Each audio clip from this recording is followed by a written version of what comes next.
que nos sirve siempre de apunte. Miren diapositiva 2. De esto hemos hablado la semana pasada, no lo repito, lo recuerdo. Ahí hice un esquema síntesis que es muy importante saber quiénes escribieron los evangelios, cuándo. Eso ayuda a la lectura y a la comprensión. Nosotros hemos dicho que los apóstoles, no es que lo dijimos nosotros, yo citando la Dei Verbum, un documento dogmático de la Iglesia Católica, en el número 19, y lo hemos leído, ¿sí? Lo hemos explicado brevemente, estaba claro que Jesús no escribió nada, está claro que los apóstoles no escribieron nada, ¿sí? Entonces los que escribieron son discípulos de los apóstoles. Los grandes apóstoles, los líderes, los primeros líderes, Pedro, Pablo, Juan y Santiago, todos mueren más o menos en los años 60, día más, día menos, ¿no? En torno a los años 60. Bueno, los evangelios se escriben después de los años 60. O sea que ningún apóstol escribió. Nosotros creemos que ese San Juan que escribió el evangelio, a veces creemos que San Juan, uno de los 12 apóstoles. No es así. Entonces, el Evangelio de Juan se escribió en el 120, ya vamos a hablar de eso. O sea que es imposible que uno de los 12 apóstoles haya escrito el Evangelio de Juan. Bueno, o sea que los apóstoles, los famosos 12 apóstoles, no han escrito nada. Los evangelios se van a escribir después. Los nombres también sabemos que son nombres ficticios que los inventó San Ireneo de León. Él dice, bueno, uno se llama Marco, el otro Mateo, otro Lucas y Juan.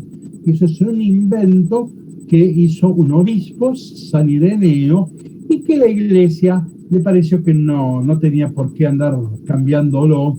Además, cuando son cuestiones históricas, a la Iglesia no le corresponde, no se mete en la cuestión. Cuando son problemas dogmáticos, sí. Ahora, ¿quién escribió este texto? Si Juan o Luis, no es una cuestión dogmática, no atenta contra la fe, por lo tanto la Iglesia nunca tomó posición sobre eso. Ya quedó desde la tradición estos nombres, y bueno, es práctico, y los usamos, ¿sí?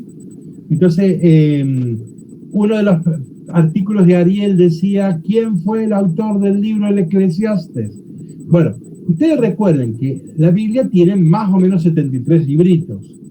Bueno, de ninguno sabemos quién es el autor, salvo de estas 7 cartas de Pablo. Salvo las 7 cartas de Pablo y tal vez Juan, que es el discípulo amado, prácticamente de los 73 libritos no sabemos quién es el autor.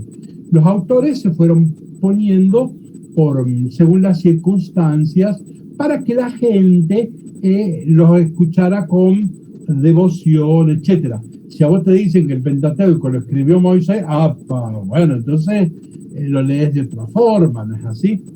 Perdón, ustedes saben que hoy hacen lo mismo los políticos. Yo voy a poner un solo ejemplo. Vélez le escribía los discursos a Menem, ¿se acuerda? Y bueno, por ahí los políticos se equivocaban, leían un discurso mal, bueno, les ha pasado a todos los políticos. Los políticos no tienen por qué saber de todo. Entonces tienen equipos, expertos, que le expliquen, le escriben algo, que se tiene que hablar sobre energía. Y el tipo no sabe de esto. Entonces, bueno, pero sí tiene un equipo y alguien le escribe el discurso y él va y dice un discurso sobre energía, ¿sí? Los papas también. Los papas no escriben todas los escritos que ¿cómo que se llama? Que firman. Uno cómo se da cuenta, y bueno, porque como uno lo conoce al Papa, ve cómo habla, y después lee tal encíclica y se cuenta que tiene que ver, entonces, bueno, los papas tampoco, algunos sí, Ratzinger era un teólogo, un profesor de teología, algunos sí han escrito ellos el texto, se nota claramente. En otros casos no, es claro. Si ustedes leyeran Centésimos Annus de Juan Pablo II, se van a dar cuenta que eso no lo escribió jamás Juan Pablo II. Claro, el Papa da las grandes directrices, pero él tiene un equipo de asesores, ¿sí? Bueno, entonces yo me voy a jugar con una. La primera exhortación apostólica de de Francisco de Benedicto se llama Evangelium Gaudium. Es grandota, es la primera. Yo estoy convencidísimo que no la escribió él, esto es una afirmación mía, sino que la escribió el padre Tucho Fernández, ¿no? Entonces, bueno, pero esto no está mal que los papas sean humildes y digan, mira, yo de eso no sé mucho, pero me dicen que allá hay un gran teólogo, entonces yo le voy a pedir, che, no me lo escribiría. Ahora, para que la Grey Católica lo lea, si está firmado por Francisco, es probable que la Grey Católica lo lea, ¿está claro? En cambio, si está firmado por Juan Manuel González, salvo la madre y los vecinos, bueno, no va a leer nadie. ¿Me expreso? Bueno, o sea que esto sucede hoy, esto existió toda la vida, entonces no hay que angustiarse de que no sabemos. La mayoría de los libros bíblicos, la mayoría son anónimos. Bueno, pero como la iglesia en Trento se dijo que este tema no nos afecta, en el Concilio de Trento, donde se define la canonicidad, o sea que la Biblia es palabra de Dios, no se definió la autenticidad bíblica. Bien, perfecto. Entonces, mantenemos estos nombres. Marcos habría escrito en el año 67 en Galilea, la patria de Jesús, ¿sí? Después Mateo habría escrito en torno al año 85, ven que claramente esta es segunda y tercera generación cristiana, en Antioquía. Lucas habría escrito en torno al 85 más o menos, pero en Grecia, y Juan entre el 100 y 120 en Éfeso, actual Turquía. Miren ahora el mapa que viene después. Este mapa es muy importante. Marco, entonces dijimos que escribió en Israel, Galilea. Mateo escribió en Siria, Antioquía de Siria. ¿Sí? Lucas escribió en Grecia. Y Juan escribió en Turquía. Ahora, no había aviones, tampoco había colectivos, no había zapatillas Adidas. O sea, había que ir en el 2. En el 2, pocos tenían un burro. El burro es algo muy caro, los ricos usaban burros. Entonces, ¿cómo que se llama? Entonces, no es que uno viajaba. El turismo era un invento del siglo XIX. En el mundo antiguo nadie viajaba, nadie salía de su aldea, nadie salía de su barrio, en general, ¿no? El mar Mediterráneo, que está en el medio, que vincula Grecia, todo eso, el mar Mediterráneo durante 4 o 5 meses en el año era intransitable para la tecnología de la navegación del siglo I. Así que, ¿por qué es importante esto? Marcos escribe en el 64. Probablemente la comunidad de Marcos no conoció nada más que Marcos. Mateo, que escribe en el 85, sí conoció a Marcos, pero probablemente tenían Marcos y Mateo. Lucas es contemporáneo de Mateo, pero no se conocieron, uno está en Grecia y el otro en Siria. Y Juan está en Turquía. Entonces, nadie tuvo una Biblia, nadie tuvo los 4 evangelios en la mano. Probablemente unos conocieron nada más que Marcos, probablemente algunos conocieron nada más que Mateo, tal vez solo Lucas y tal vez Juan. Hoy nosotros, además nosotros tenemos la imprenta, hace 500 años, Gutenberg, con la imprenta, hoy hay libros, en el mundo antiguo no existían los libros. Era carísimo tener un libro, entonces no existían los libros en el mundo antiguo.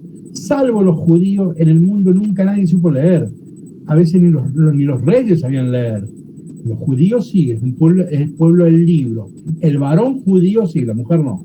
Entonces en el mundo antiguo nadie sabía leer, nadie tenía el libro, era una cosa, salvo para gente muy, muy rica, ¿no? Y la divulgación de esto se da con Gutenberg hace 500 años. Así que, Juan Manuel, perdón. Sí. Puedo decir que los únicos que sabían leer y escribir son los judíos. Yo pregunto una cosa. Los judíos cuando estaban en Babilonia, sí, tengo entendido que tenían solamente 2 escribas, que eran Esdras y Nehemías, porque los demás no sabían escribir. Entonces, Nehemías y Esdras se pusieron a copiar del Código de Hammurabi muchas cosas que existen en el Antiguo Testamento. Perfecto. Ahora fíjate, yo no dije que era el pueblo, los judíos eran los que sabían escribir. Yo dije los que leían. Y si lo dije es un error que ya lo retracto. En el mundo antiguo son dos operaciones muy diversas, nosotros no nos damos cuenta, son dos operaciones muy diversas, saber leer que saber escribir. Está bien. El mundo judío, todos sabían leer, porque a los 12 años tenían que leer la Torá. Entonces, el mundo judío es el mundo del libro, tienen la Torá. Todos judíos sabían leer. Ahora, escribir no. Jesús no sabemos que haya sabido escribir. Jesús sí sabe leer, pero no podemos afirmar, no se puede demostrar que Jesús haya escrito. Entonces existían los escribas. Los escribas era el oficio de los que sabían escribir, ¿sí? Entonces, ahora, leer todo judío, varón, no mujer, estaba obligado a aprender a leer. O sea que, bien, perfecto. Entonces, pero volvamos a esta cuestión. Gracias. Sí, bien. Lo que me interesa acá es que no se conocían. Entonces, probablemente la comunidad de Marcos conoció solo Marcos. ¿Sí? ¿Sí? O a lo sumo conoció otro más. Capaz que tenían el profeta Isaías y Jeremías y el Éxodo, ¿sí? Pero no que tenían toda la Biblia. En la sinagoga había varios rollos, no toda la Biblia, ¿sí? Entonces, cuidado. Este hecho de Gutenberg, hoy tenemos toda la Biblia, este hecho es extraordinario, este es un hecho moderno, novedoso, eso no sucede en el mundo antiguo. Bien, por ejemplo, fíjense, cuando el fundador dominico es Domingo de Guzmán, ¿sí? ¿Se acuerdan? Guzmán, para ir a predicar, iba misionero, solo llevaba a Mateo. Y fíjense, hasta el Concilio Vaticano II, 1965, en la liturgia, los que van a misa saben que hoy hay después del concilio hay 3 ciclos litúrgicos. Un año leemos Lucas, el otro año Mateo y el otro Marcos. Pero hasta el Concilio Vaticano II había un solo ciclo, solo se leía Mateo. Entonces, y lo que se manejaba era Mateo. Y si yo les hago ejercicios, yo les digo, ¿cómo le dijo las bienaventuranzas que dijo Jesús? Ustedes se van a acordar de la bienaventuranza de Mateo, pero no la de Lucas. Y yo les digo, ¿cuál fue el Padre Nuestro que enseñó Jesús? Ustedes se van a acordar del Padre Nuestro de Mateo, no del Padre Nuestro de Lucas.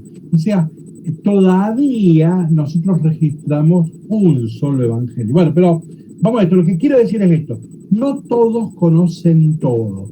Entonces, probablemente, Marco el primero, luego solo su comunidad lo conoció. Entonces, a Marco lo podemos leer de un modo independiente. Yo, para entender a Marco, no es un buen recurso compararlo con Mateo, con Lucas, con Juan, porque todavía no existían esas cosas. ¿Me expreso? Bien, vamos adelante. Miren diapositiva 4, retomo esta idea. La Biblia no es un libro, es una biblioteca. La palabra Biblia es una palabra griega, es el neutro plural. Biblia significa los libros. Una buena imagen es una biblioteca de 73 libritos. Cuidado, no están ordenados cronológicamente. No significa que Génesis, aunque aparece el primer libro, no significa que es el primer libro que se escribió. Y el Apocalipsis no significa que es el último libro que se escribió. Para nada. Están ordenadas así, y bueno, pero no es el orden cronológico. Bien, entonces este concepto de la Biblia en plural. Ahora miren diapositiva 5. Como la Biblia es un libro antiguo, tenemos que leer, aprender, ir a estudiar historia y aprender cómo se leen los libros antiguos. A partir del siglo XVIII se empezó a construir lo que hoy llamamos método histórico crítico, o sea, es el método para leer libros antiguos, Homero, Virgilio, ¿sí? Entonces los libros antiguos no son fáciles de leer, yo no me voy a detener para nada en eso. Ahora, con el andar se fue construyendo un método que hoy se llama método histórico crítico, y la Iglesia se lo apropió. No es que la Iglesia inventó este método. La Iglesia mandó a los sacerdotes a estudiar a historia, ahí los sacerdotes aprendieron cómo se leen los textos antiguos y ahora sí, a partir del Concilio Vaticano II, 1962-1965, la Iglesia usa este método. Son 5 pasos que no los voy a explicar, pero sí voy a repetir, si no lo dije la semana pasada, esta frasecita que parece un juego de palabras. Un texto fuera de contexto es un pretexto. O sea, una frase aislada de su contexto es un disparate. ¿Sí? Entonces, miren la otra diapositiva. ¿Qué es interpretar? Situar un texto en su contexto histórico y literario. Histórico es cuándo se escribió, quién lo escribió, por qué se escribió. Y literario, qué recurso literario usó el autor para transmitir su mensaje. He dicho rápido algo que debería decirse más largo. Entonces, diapositiva 7, hoy y la semana que viene nos toca Marcos, entonces hoy vamos a empezar a introducirnos en el Evangelio de Marcos, vamos a ver algo del contexto literario, algo del contexto histórico, y después empezaremos a analizar algunos textos hoy y la semana que viene. Fíjense, para el contexto histórico, miren diapositiva 8, ahí tienen lo que se llama, cuando estudiamos historia, la línea del tiempo, ¿no? Si a Jesús lo asesinaron en el año 30, 33, y en el 39 tenemos un emperador que es un tarado, un loco, Calígula. En el 41-44, uno de los 4 hijos de Herodes asume el gobierno de la Galilea, Herodes Agripa. En el año 64 acá se dice que murió Pedro. Esa fecha se puede corregir. Hoy en general se dice que los 4 grandes líderes murieron en el año 60, pero bueno, no es mucho, 64, ¿sí? Cuando yo era estudiante, se nos enseñaba que murió Pedro y Pablo en el 64. Hoy en día, la mayoría de los manuales dicen años 60, pero bueno, no es tan grave. Pero lo que viene ahora me importa. En el año 66 al 70 tenemos lo que se llama la Guerra Judía. ¿En qué consiste? Los judíos hartos del Imperio Romano, no solo el Imperio Romano, ya fueron esclavos de los babilonios, de los persas, de los griegos, ahora de los romanos, hartos de ser una colonia romana, se sublevan contra el Imperio Romano y la sublevación arranca en el año 66. El estratega que dirigió la rebelión se llama Flavio Josefo y escribió en un librito que generalmente son 2 tomos que se llama La Guerra Judía, que ustedes lo pueden encontrar muy económico, está digitalizado.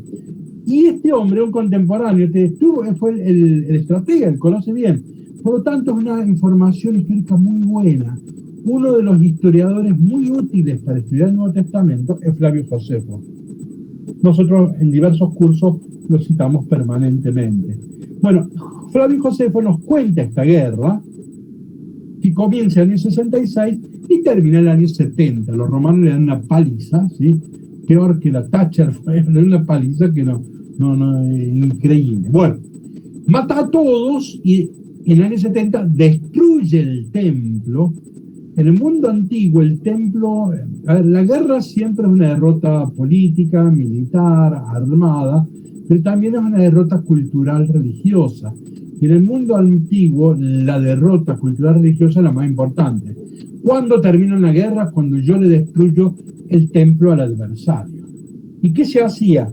Se llevaba encadenado las imágenes, las estatuas de los dioses.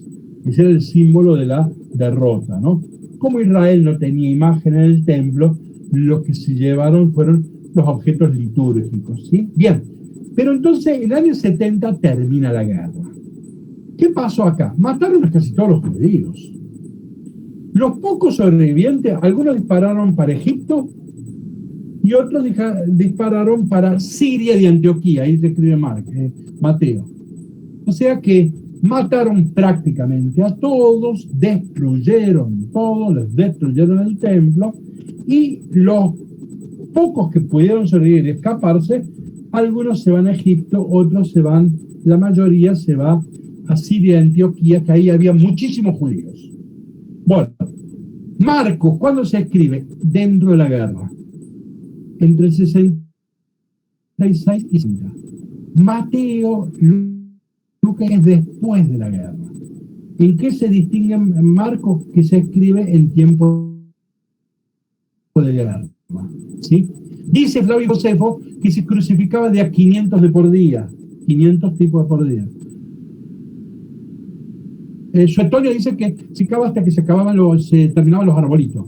En una guerra se mata muchísima gente, ¿sí? O sea que no es una exageración. Bien, hago una aclaración. Sobre esta fecha histórica hay dos bibliotecas.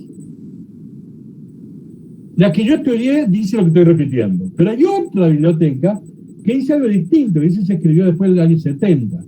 Por ejemplo, el gran amigo y admirado Ariel Álvarez Valdés, él dice que después de la guerra del año 70, ¿no? Bueno, en cambio yo aprendí, y hay toda una biblioteca detrás de lo que yo digo, que es antes del año 70. ¿Cuál sería el argumento más importante? Marcos no narra la destrucción de Jerusalén. Ese hecho es terrible, impresionante. Es imposible. Si Marcos supiera la destrucción de Jerusalén, lo hubiera contado. Los que hablan de la destrucción de Jerusalén son Mateo y Lucas. Entonces, cuando escriben Mateo y Lucas, ellos hablan de la destrucción de Jerusalén. Entonces, Mateo y Lucas son después del año 70. Marcos no, es imposible que hubiera omitido ese dato. ¿Sí? Bien. Entonces, no obstante, hay dos bibliotecas. También hay dos bibliotecas sobre el lugar donde se escribe. Lo que yo aprendí es que se escribió en Galilea. Yo le dije, Marcos escribió en Galilea. Pero hay otra biblioteca, y ahí también lo vamos a tener otra vez en otra biblioteca, a Ariel Álvarez Valdés. Hay otra biblioteca que dice que es en Roma, ¿no? Bueno, perfecto. Y no me quiero detener, tengo los argumentos para decir por qué es en Galilea, ¿no? En realidad ya está en la guerra, y en Galilea ya hay muchos romanos que están viviendo cuando escribe Marcos. Bueno, pero puede ser más complicada la cosa. Pero bueno, hay que situarlo. Ahora, para mí es muy importante que esto se haya escrito en la guerra. Entonces, vamos a la diapositiva 9. Y acá tenemos una palabrota, no es una mala palabra, pero fíjense cómo termina el Evangelio de Marcos. ¿Tienen en sus manos la Biblia, el Evangelio? Abran el Evangelio, busquen cómo termina Marcos en el capítulo 16, y van a ver que después del versículo, oigan un título. ¿Qué título tienen? Marcos, capítulo 16, versículo 8. Cuando termina el versículo 8, la editorial, la imprenta, les ha puesto un título. ¿Qué título tienen?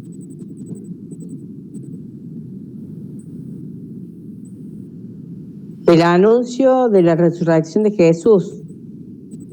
Tengo Marcos, yo en la 16. Marcos capítulo 16, 8. O sea, sí, después del versículo 8. ¿Qué título tiene su Biblia? apéndice, dice. Suficiente. ¿Qué significa esto? Marcos originalmente terminaba en el versículo 8. 50 años después, casi 100, se agregaron los últimos versículos, que son 9 al 20. Ese agregado, ¿es palabra de Dios? Sí es palabra de Dios, pero no lo escribió Marcos. La iglesia, inspirada en el Espíritu Santo, agregó estos versículos 50 o 100 años después, ¿sí? No importa. Entonces, ¿es palabra de Dios? Sí es palabra de Dios, pero no lo escribió Marcos, no se escribió en tiempo de guerra. Por eso, nosotros, los que seguimos esta biblioteca, podemos ahora prescindir de esos versículos 9 al 20. Entonces yo ahora puedo hacer esta afirmación. El Evangelio de Marcos termina en el versículo 8. ¿Alguien que lea el versículo 8, que ahí lo transcribí, por favor? A ver, ¿qué pasa? Perdón. Jesús muere, resucita, entonces las mujeres van al sepulcro, no está ahí, el ángel les dice que ha resucitado y que vayan a avisar a los hermanos. ¿Alguien que quiera leer versículo 8? Salieron huyendo del sepulcro, temblando y fuera de sí, y de puro miedo no dijeron nada a nadie. Bien, suficiente, podés ya apagarle el micrófono. Entonces, termina bien.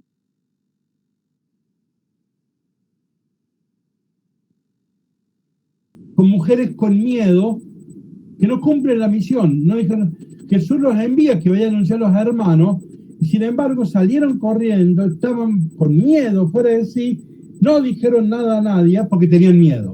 O sea, Marcos termina mal, ¿sí? Con una misión que no se cumple, ¿sí? ¿Por qué termina mal? O sea, ¿qué es el Evangelio de Marcos? Es un evangelio donde se cuenta la historia de Jesús, una historia... Jesús para Marcos es una vida tronchada. ¿Conocen el verbo tronchar? Tronchada. Es algo arrancado, ¿sí? Entonces, Marcos presenta un evangelio trunco que termina mal porque está contando la historia tronchada de Jesús de Nazaret. Por eso, ¿qué pasa? Que para Marcos lo más importante es la cruz. Y no quiere que el lector se olvide de la cruz. Lo más importante de Jesús es que se entregó por nosotros, la cruz. Entonces el Evangelio de Marcos es el Evangelio de la cruz. Y los primeros cristianos tienen miedo de la cruz, quieren huir de la cruz.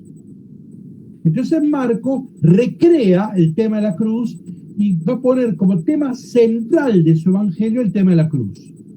Casi que de la primera página del evangelio de Marcos al último, permanentemente se está aludiendo a la cruz. ¿Qué pasa? Los cristianos están en la guerra, tienen miedo al compromiso, quieren zafar de la cruz. Entonces Marcos va a tomar como tema central de su evangelio es la cruz. Quien quiere ser discípulo, que cargue la cruz. Lo más importante de Jesús no es que hiciera milagros, lo más importante es que se entregó para salvarnos. Por eso, Marcos, esto es característico de Marcos, es el evangelio de la cruz. Después Mateo, Lucas y Juan no van a insistir en la cruz. Sí van a hablar de la muerte de Jesús, pero no van a insistir en la cruz.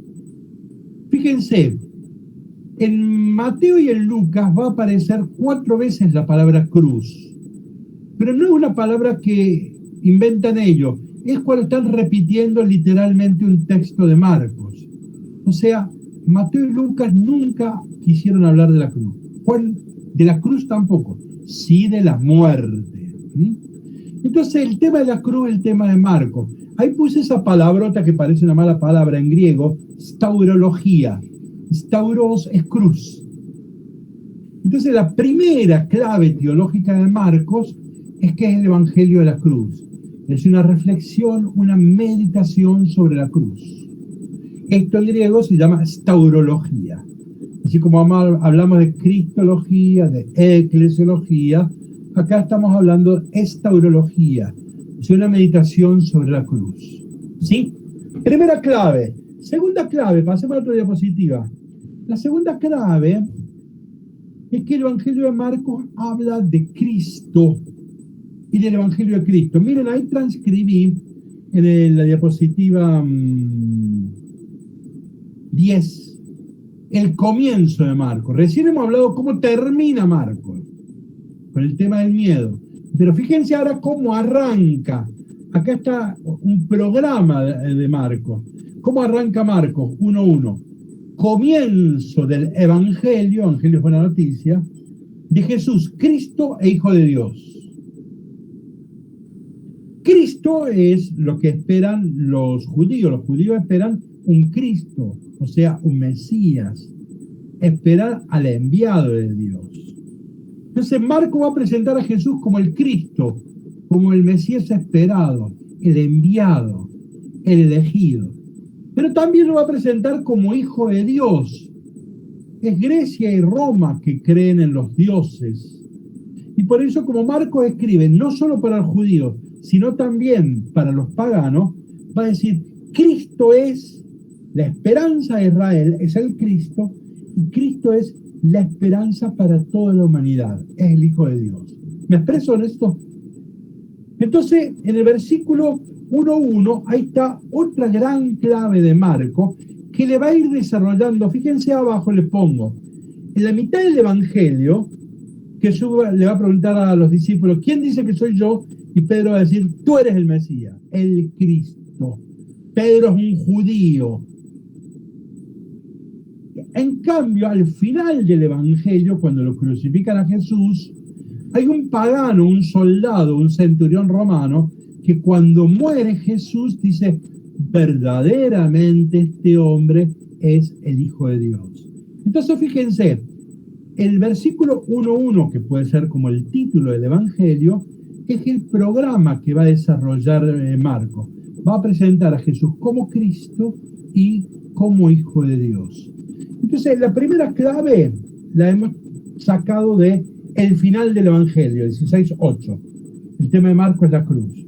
La segunda clave la hemos sacado del comienzo, el primer versículo, 1.1, en donde se presenta a Cristo, ¿sí? a Jesús como Cristo y como Hijo de Dios. Miren en la diapositiva 11, el Evangelio de Marcos comienza usando la palabra evangelio. Evangelio como sustantivo, el único que lo usa es Marcos. Mateo y Lucas no lo usan. Lucas lo usa como verbo, ¿sí? Entonces es Marcos. Y fíjense, Marcos usa 7 veces la palabra evangelio. El 7, sabemos en la Biblia, que es un símbolo de perfección, de totalidad, ¿no? Entonces presenta 7 veces, usa 7 veces esta palabra, Marcos. Fíjense en la diapositiva 12, en las 3 partes de Marcos arranca con el sustantivo evangelio, ¿ven? 1.1, comienzo del evangelio, Jesucristo. 8.35, el que pierda su vida por mí, por el evangelio. 13.10, el evangelio será proclamado. Entonces, no solo que en todos los evangelios sale 7 veces, sino que marcando las 3 partes del Evangelio de Marcos aparece la palabra evangelio. O sea que este es el evangelio, es la buena noticia. ¿Por qué Marcos habla de buena noticia? Vamos a otra diapositiva. Fíjense, esto que yo ahora voy a leer está tomado, esto lo escribieron el emperador en el 9 en el año 9 antes de Cristo. Y esto está atribuido al emperador, al nacimiento del emperador. Lo leo yo rápido, está en la diapositiva 13. Puesto que, todavía no había nacido Cristo. Estamos en el mundo pagano. Este se escribió en Asia Menor, la actual Turquía, el Imperio Romano. Y hablando del emperador se dice esto. Puesto que la providencia que ha ordenado divinamente nuestra existencia, ha aplicado su energía y celo y ha dado vida al bien más perfecto de Augusto, Augusto el emperador, a quien colmó de virtudes para beneficio del género humano, otorgándonoslo a nosotros y a nuestros descendientes como Salvador. ¿Ven? El emperador como Salvador. El que puso fin a la guerra y ordena todo. César, que mediante su epifanía, que es como una manifestación de Dios, excedió las esperanzas de quienes anticiparon el evangelio. Miren cómo se aplica al emperador la palabra evangelio. Y puesto que el cumplimiento del Dios trajo el evangelio al mundo que se hizo por él, por esta razón, con buena fortuna y seguridad, los griegos de Asia han decidido que el año nuevo debe comenzar en todas las ciudades tal día que el cumpleaños de Dios. Lo que quiero decir es que el Imperio Romano tiene una buena noticia. El Imperio Romano tiene un evangelio, ¿sí? Y este evangelio se sostiene en los emperadores.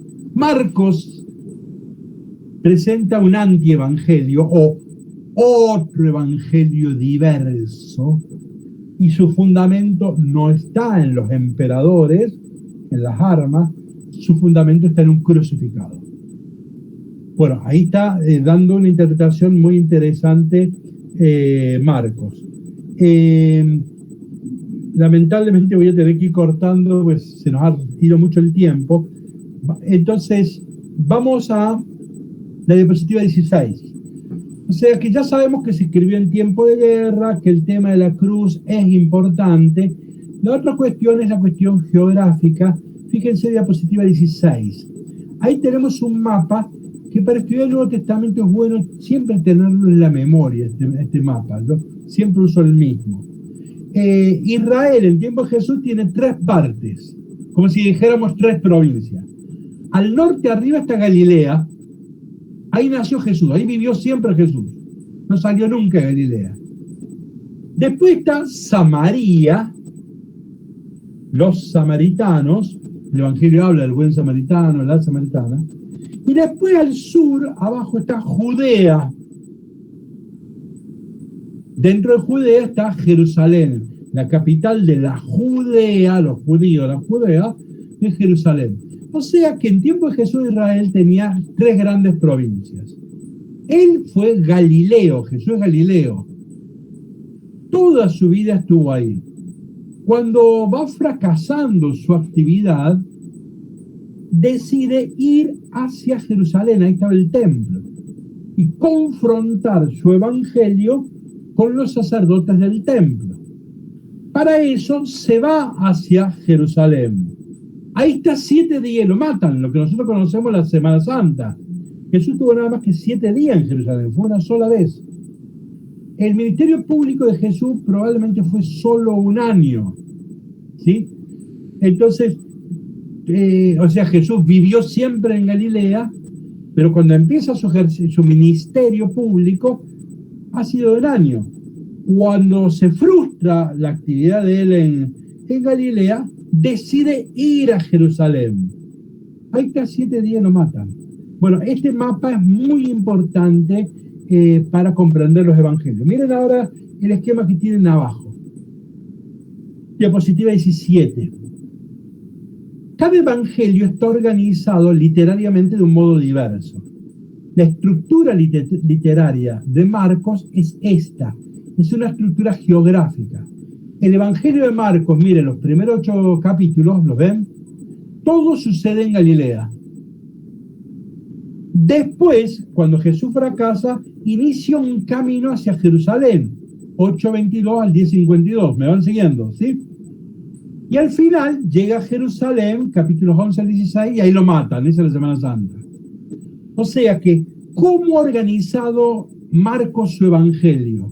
Lo ha organizado de modo geográfico. Toda la primera parte de su Evangelio en Galilea.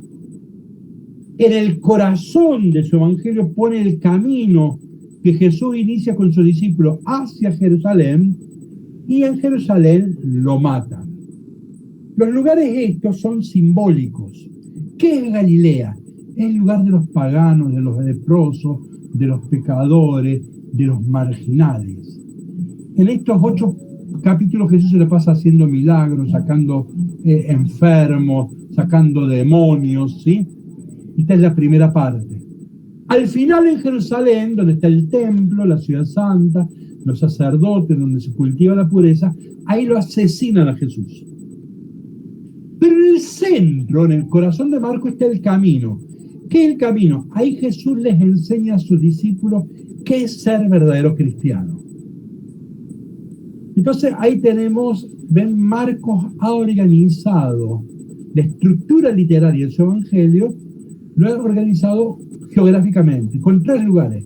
Galilea, camino, que a veces, como este es camino, siempre que uno va de Galilea a Jerusalén, a veces en vez de poner camino se pone subida, ¿sí? Porque cuando uno va de Galilea a Jerusalén, va subiendo, está en una montañación. Entonces, acá la palabra camino también tendríamos que haber puesto subida. ¿Hasta acá me entiendo? Fíjense ahora un ejemplo. Vamos a la otra diapositiva. Diapositiva 18. Primero puse en morado, ya estamos en la pasión, en la muerte de Jesús, puse en morado algo que no nos interesa, pero que para que comprendamos, lo puse. Entre ellas, estamos hablando ya hacia la cruz, Jesús lo van a matar. Entre ellas estaban María Magdalena,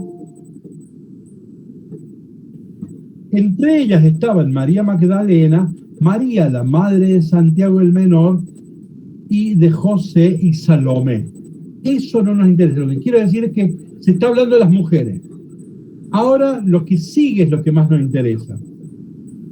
Estas mujeres que seguían a Jesús y lo habían servido. Para Marco, el término técnico para designar a un discípulo es seguir y servir. Cuando se ponen esos dos verbos, se está diciendo, este es un verdadero discípulo. Para Marco, los verdaderos discípulos son estas mujeres, porque los varones huyeron en la pasión. Los varones no estuvieron en la cruz a Jesús, se dispararon, se huyeron. Los únicos que estuvieron fueron las mujeres, ¿no? Entonces, y acá Marcos dice, las mujeres son los verdaderos discípulos. ¿Por qué? Porque seguían y servían a Jesús. Los varones abandonaron. Ahora miren la geografía, la estructura literaria. ¿Cuándo las mujeres seguían y servían? Cuando estaba en Galilea, en los comienzos, y muchas otras que habían subido con él a Jerusalén. ¿Ven cómo están las tres palabras geográficas importantes? ¿Cómo está la estructura literaria? Este renglón, ¿qué quiere decir? En el Evangelio de Marcos, los verdaderos discípulos, o los discípulos que son modelos para todos los discípulos, fueron las mujeres. ¿Por qué? Porque sirvieron a Jesús. ¿Cuándo? Cuando estuvo en Galilea, en la subida y Jerusalén. Volvamos la diapositiva atrás, ¿sí? Y queda claro que este es el esquema, ¿no? Las mujeres son los verdaderos discípulos porque siguieron y sirvieron a Jesús en Galilea, en la subida, el camino, y en Jerusalén. ¿Es claro? Lamentablemente, lamento las desprolijidades, se ha hecho el tiempo y no hemos visto ni la mitad. Si les robo 5 minutos más, ¿puede ser o ya se hizo muy tarde? Sí, puede ser. No hay problema. Bueno, entonces, Dale. bueno, entonces miren, nos vamos a meter en un tema interesantísimo. ¿No es hasta las 9:30? No, pero le voy a robar 5 minutos. Sí, padre, estás equivocado, era hasta las 9:30. Bueno, fíjense, vamos a diapositiva 20. Faltan 10 minutos, dale. Bueno, fíjense, diapositiva 20. Cuando yo era estudiante, un joven estudiante, ¿sí? A los 20 años, se nos enseñaba que los evangelios no son una biografía de Jesús. ¿Por qué? Porque, ¿qué es una biografía? Contar todo lo que sé sobre alguien. Supongamos que yo voy a hacer una biografía sobre San Martín, se supone que yo les voy a escribir todo lo que sé sobre San Martín. Y mi objetivo es informarles. Entonces, nos enseñaban, cuando yo era jovencito, los evangelios no son una biografía, porque no nos informan todo lo que hizo Jesús. ¿En dónde estuvo Jesús de los 12 a 30 años? No lo sabemos. Entonces, yo aprendí, cuando era seminarista, que los evangelios no son una biografía de Jesús. Pero hoy, tuve que aprender todo de nuevo, hoy se nos enseña al revés. Hoy, ¿qué hemos aprendido? Alguien tiene abierto el micrófono, ya que está repercutiendo bastante, pero bueno. Entonces fíjense, o no me doy cuenta, no importa. Bueno, hoy sabemos que los escritores del siglo I, todos fueron formateados por Aristóteles. Aristóteles, entre tantas obras, escribió la retórica. La retórica es el arte de hablar. Y entonces ahí Aristóteles enseña qué es una biografía. Y Aristóteles dice más o menos así: el objetivo de la biografía es la exaltación del héroe. No es informarte qué hizo, qué no hizo, sino que es la alabanza, ¿sí? Del héroe. Entonces, en ese sentido, en el sentido aristotélico de la palabra, los evangelios son una biografía. ¿Qué quiero decir con esto? No que me informan todo sobre Jesús, no ese es el objetivo de los evangelios, sino que los evangelios se escriben para exaltar a Jesús. Los evangelios que quieren es que yo adhiera a Jesús, crea en Jesús, lo siga a Jesús, incluso que dé la vida por Jesús. ¿Me expreso? Entonces, en el sentido moderno de la palabra, los evangelios no son una biografía. Ahora, en el sentido antiguo, la retórica aristotélica, sí son una biografía.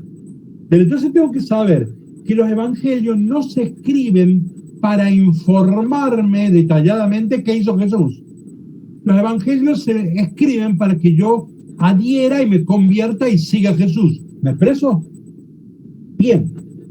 Entonces miren diapositiva 21. ¿Cómo había que elogiar al héroe? Miren lo que está abajo.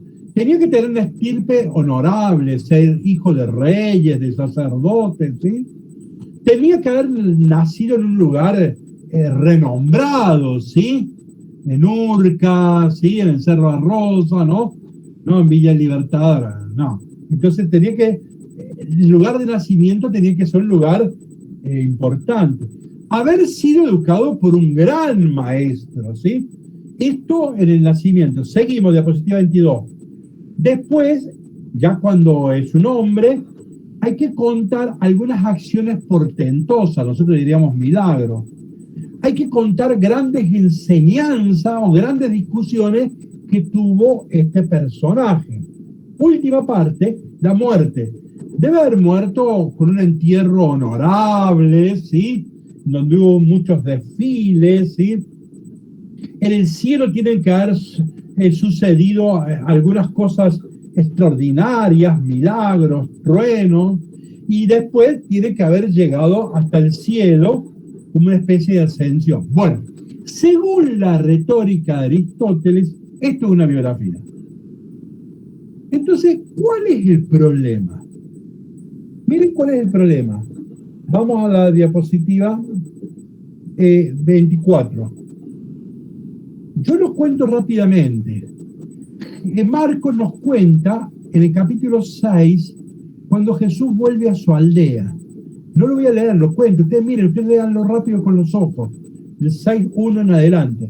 Él vuelve a su aldea a los 30 años, ya Jesús, 33, que es un hombre, y la gente está asombrada y dice, ¿de dónde sabe tantas cosas, esta sabiduría, estos milagros? Porque Jesús hizo hasta el CBU, Jesús no hizo la polimodal.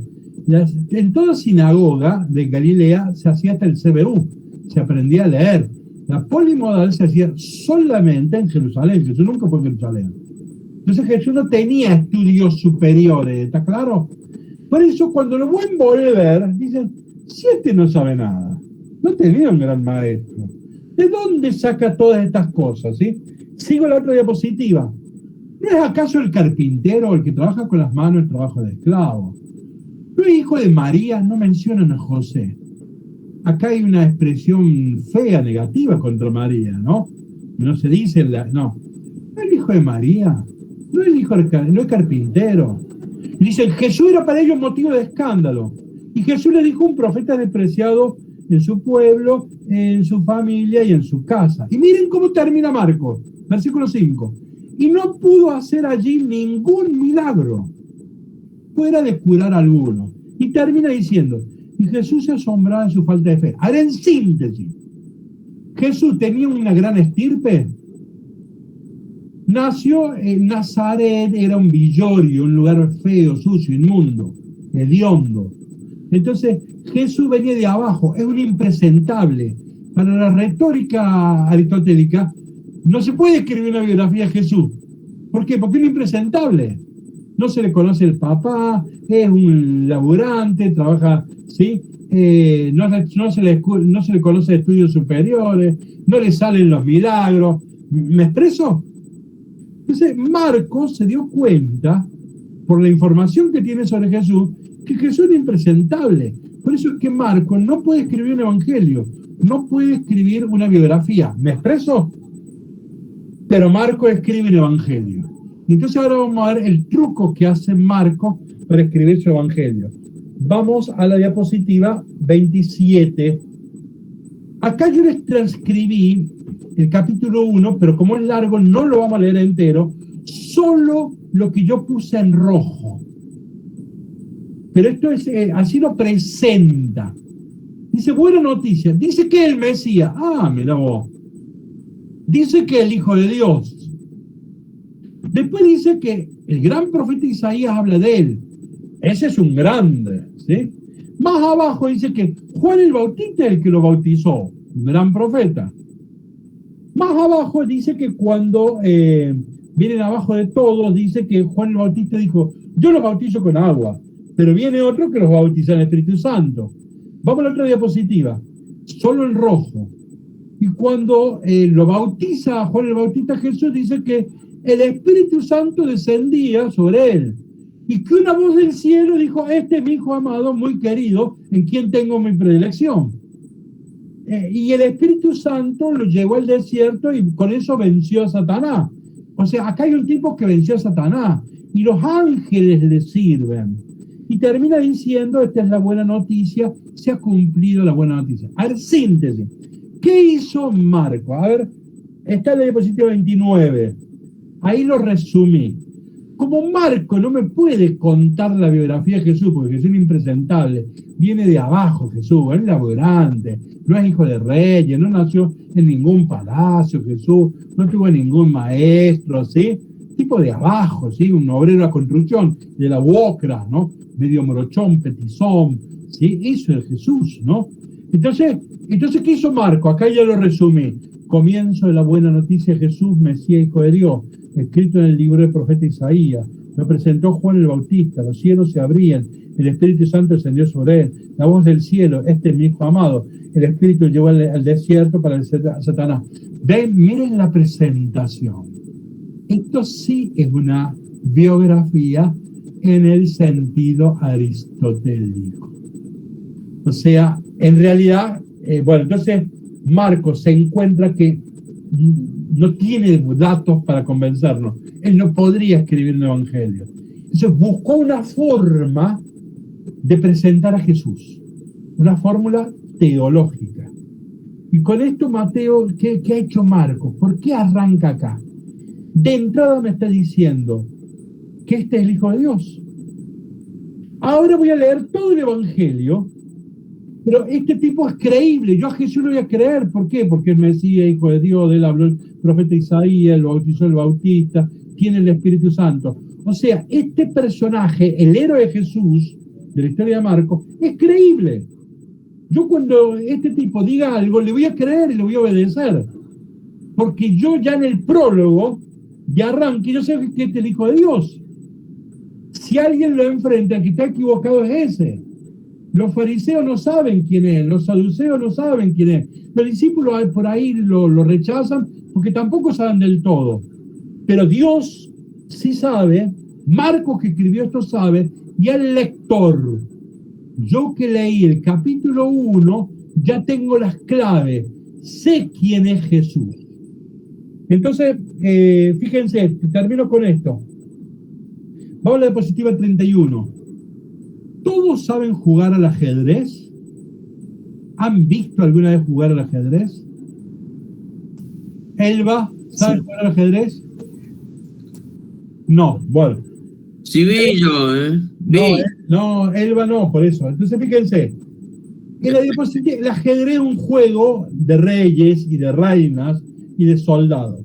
Ahí en la diapositiva 31 les puse el rey. Las fichas con las que se juega esto, una de ellas es el rey, está la reina, etc. Bien, ese es el rey. En la diapositiva 32 le puse el peón, es una ficha que es el peón del ajedrez. Este es el primer soldadito que cae en el primer combate. Si yo pierdo peones, no me importa. Es algo que puedo perder todos los peones y no me angustio. Eso es un peón. Ahora fíjense la imagen de abajo. 33. Este es el Evangelio de Marcos. El Hijo del Hombre no vino a ser servido, sino a servir. Para Marcos es más importante servir que reinar. Y nadie es rey si no se convierte en esclavo de los otros. ¿Ven cómo invirtió la categoría de rey? Esta es la cruz. Esto es ven que en el fondo de la imagen está la cruz.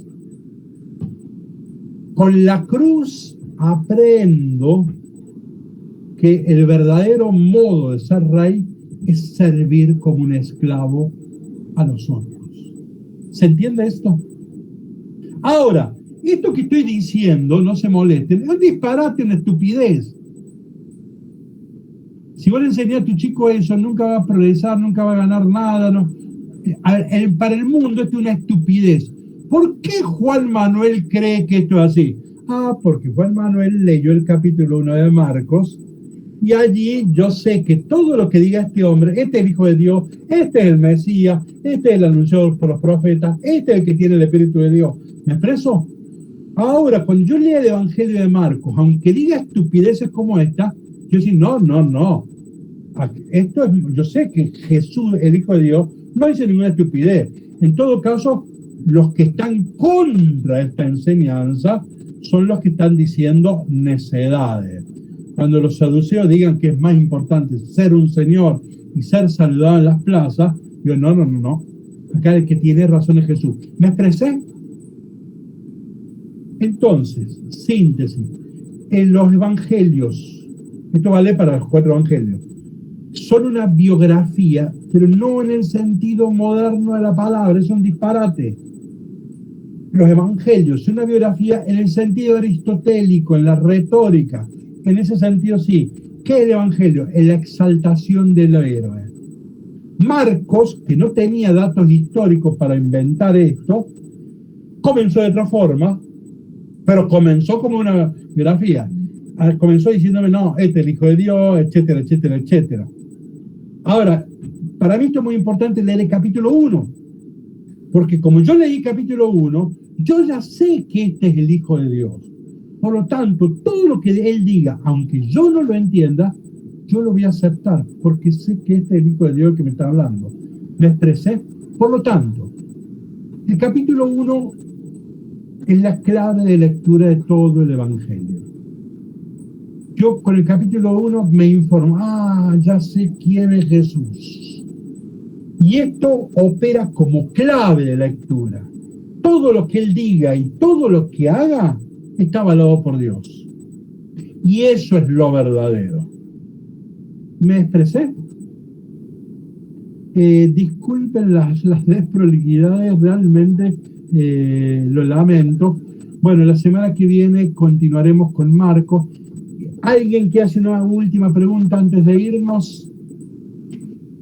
Perdón, Juan Manuel. Sí. Más que pregunta, una aclaración brevísima.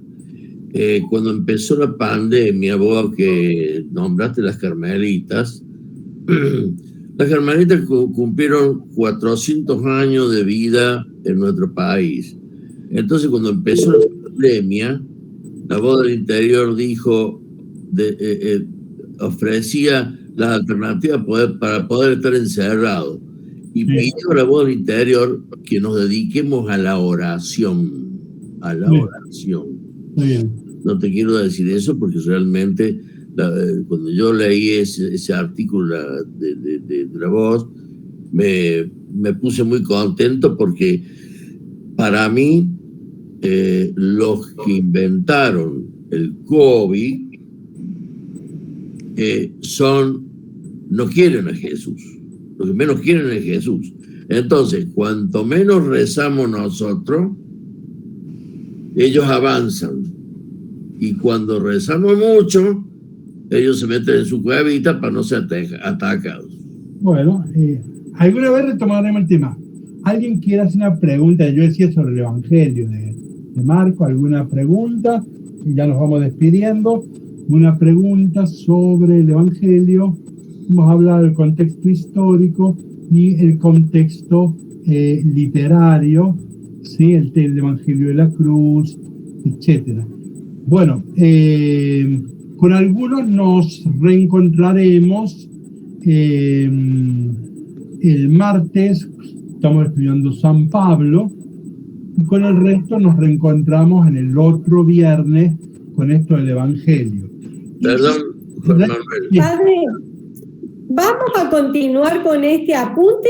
En continuación, así lo terminamos, aunque empecemos con el otro que continúa. No, pero si no, lo dejamos incompleto los apuntes. Sí, lo que pasa es, claro, no lo sé, porque como ves, yo cada semana hago un apunte nuevo, porque, bueno, algunas cosas me doy cuenta que no tenía que haberlas puestas. No, yo toda semana hago siempre un apunte nuevo. Lo que tienen ya les queda, lo tienen como ganancia, ¿no es así? Pero la semana que viene el apunte va a ser nuevo. Tal vez es lo mismo, pero eso lo tengo que estudiar y decidir en la semana. En teoría siempre es un apunte nuevo, así como siempre un código nuevo. Bueno, decía que el martes con algunos vamos a encontrar que estudiando Pablo, el viernes de la semana que viene nos reencontraremos que estamos estudiando el Evangelio, y el otro lunes, el 22 de agosto, lunes a las 9 de la mañana, vamos a comenzar con un curso sobre el libro del Apocalipsis. Van a ser 9 clases. Bueno, quien se quiera enganchar, se engancha. Bueno, nos despedimos. Un cariño a todos. Que Dios la Virgen nos bendiga. Déjenme decir algo. Padre. Sí. Un segundo. Sí. Vos hablaste del peón y del rey en el ajedrez. Sí. ¿No es cierto? Y relacionándolo a esto con respecto a Rusia que atacó a Ucrania, más de uno dijo lo siguiente: solamente quieren la guerra los que no van a luchar. Eso es cierto, porque el rey se queda en su palacio y manda las tropas. Bien, bien, bueno. Bueno, buen fin de semana a todos. Chao, cariño. Gracias, chao, chao. Nos vemos. Gracias, Padre. Gracias.